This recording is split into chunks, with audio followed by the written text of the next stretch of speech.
the sum function. Okay. If you need to add a group of numbers, the first thing that you have to do is go ahead and select the group of numbers you need to add. Okay. Now keep in mind that the total will show right here on the cell right below the selected group of number. Now, immediately you see this button. This is the quick analysis tool button. If you click on it, then you can have access to other options, like if you want to convert it into spark lines, tables, totals, charts, or formatting, but we are not going to talk about those options today. So I'm going to click on empty cell to deselect that button, and I'm going to select the numbers again. Okay, the cell with the numbers. Now what I'm going to do now is I make sure that I have the home tab selected and locate the editing group. Now from the editing group, you click on the sum button. Basically notice that now you'll see a window with the button name. Okay, just by clicking on it. Okay, yeah. Then Excel will add the group of numbers that you selected, and now you'll see a total right there. Basically, uh, this number right here is the total addition of these numbers, but this is the display value, the actual contents of the cell. If you move the pointer to the formula bar, then you can see that there's actually there a function with two parameters. The first cell that you want to add, if3, and then the last cell, e5. Okay. Now, you can do the same thing if you want to add numbers that are on a row. Go ahead and select the numbers that you want to add.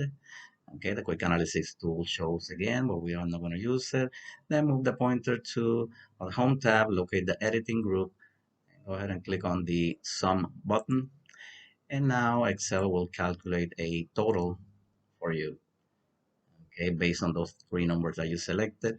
And basically notice that if you look on the formula bar, then the same function, but with different parameters, okay, starting with the first cell on the range and then the last cell.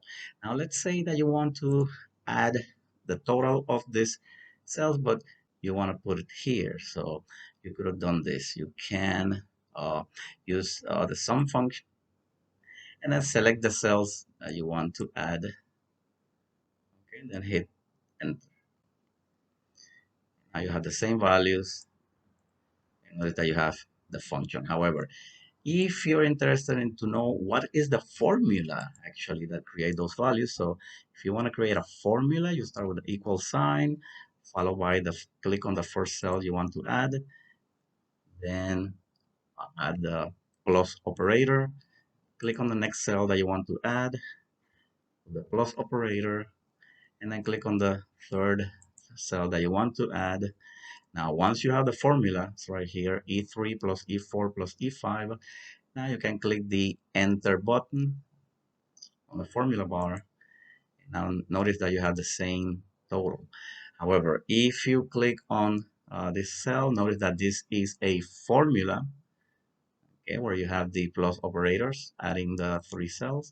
And then this one is the function right there. That's the main difference between a formula and a function. Again, this is the function, which is based on a formula right here. Okay, all right. Thank you.